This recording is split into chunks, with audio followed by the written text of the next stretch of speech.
Received notice of a search warrant being served at the home of Corey Perry, a teacher at h.l. Watkins Middle School.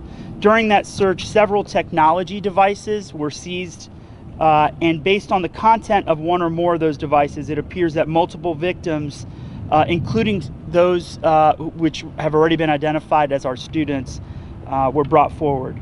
An arrest warrant has been issued for Mr. Perry for the production of child pornography, the receipt of child pornography, and enticement.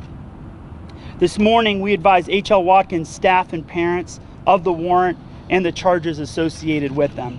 The FBI is working very closely with the families of the identified victims, but as is common in situations like this, it's possible that additional victims will come forward as this public information is released. We are prepared today to support the staff, students, and teachers at the school. In fact, right now, we had 25 additional counselors, school psychologists, social workers at the school, first to meet with the teachers as they came in this morning, and then, as you might imagine, as the information gets out to the students, we wanted to make sure they had the support they needed, and that's exactly what they're getting right now. We've also contacted the individual parents of children who were identified, and the FBI is working very closely with them. Can you talk about how many students were identified as victims?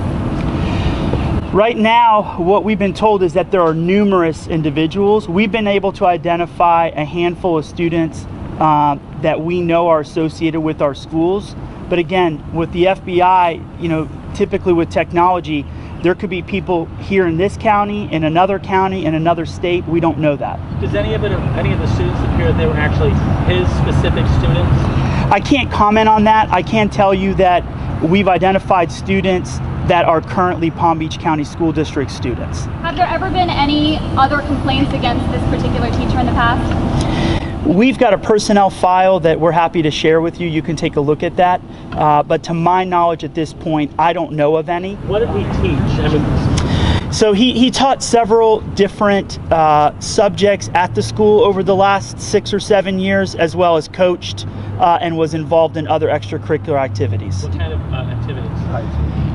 Well, we know one for sure, the robotics component, as well as after-school athletic events. In coaching, is there a specific sport he was into? I personally am aware of one, which is basketball. And during any of those after-school events, did that involve travel with students? I can't comment on that at this point. Right. That's all part of the active investigation. So as it unfolds and we're able to provide more information, we'll provide that. But right now, it is the FBI's investigation.